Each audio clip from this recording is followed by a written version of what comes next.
London here or at Activate Learn on Twitter. It is time for another book review. Yes, I've been very busy. Well, not busy.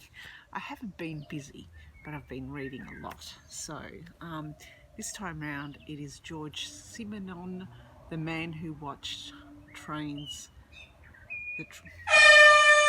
This time round, it's George Simenon, The Man Who Watched the Trains Go By. Now, Simenon was a Belgian writer. This is the very first book of his that I have read, and you may know of the character Maigret, who he wrote about. Now, George Simenon was a prolific writer, and although I haven't read the Maigret novels, I have seen Rowan Atkinson's adaptation of Maigret, and I thoroughly enjoyed it. This one is a book that I must admit I really enjoyed. It sucked me straight in. Now, what is it about? It was written in 1938, and when I picked this up from the library, I didn't have any expectations of it, simply because I didn't know anything about the writer. But the synopsis was very interesting. Let me read it. Kees Poppinger is a respectable Dutch citizen and a family man until the day he discovers that his boss has bankrupted the shipping firm he works for, and something snaps. Kees used to watch the trains go by, heading to exciting destinations. Now, on some dark impulse, he boards one at random and begins a new life of reckless violence. This chilling portrayal of a man who breaks from society and goes on the run asks who we are and what we are capable of. Now, before you think, oh my God, is there a lot of violence? There isn't. If it was written in 1938, it's got nothing like what we usually read. But what it's about, it's really, the themes are all about, I guess, the mundaneness of life. So here we have a Dutch guy. He's around 40 years old. He's got 2 children and a wife, and he's utterly bored with his life. You could see it in the first chapters of this book, where his life at home is boring. He lives for something to happen outside it, and so he gets called away to go on board a ship. It's as part of his work, and he realizes that he just gets bailed out by the shipboard crew expecting a delivery that hasn't arrived. He gets very distressed and concerned about this, and as he's walking through the streets of Groningen, he goes to a bar. He looks through the window, and there's his boss drinking alcohol, and he thought it was strange that his boss was out there. So he needed to say actually go to his boss and actually tell him what happened on board the ship.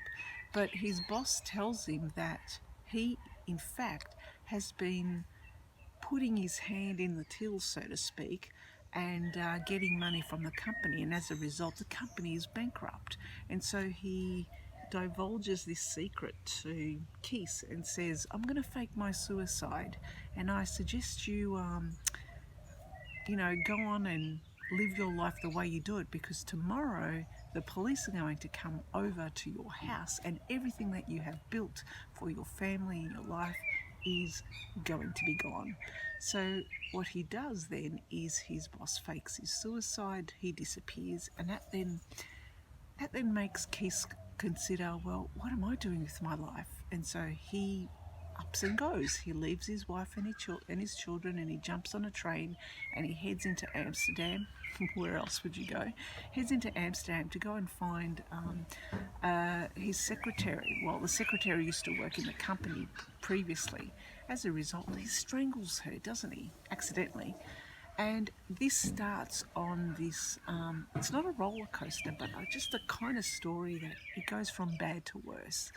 And so what this story is about, effectively, is really about him going slightly mad with time. So he's got some money in his pocket that his boss gave him. It's about 3,000 francs, and the money slowly gets whittled down. He meets up with a gang of car thieves, but he also doesn't want to be around them anymore.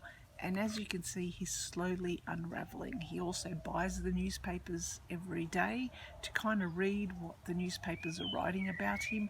And he has these ideas of grandeur in his head that he's like this master criminal. But what we're seeing him actually do is deteriorate over time. Right to the end, where he gets pickpocketed by an American, or someone who says that he's an American. He loses all his money, and he's just at the point where he thinks, well, what do I do? You know, this is it. So he tries to attempt suicide, but alas,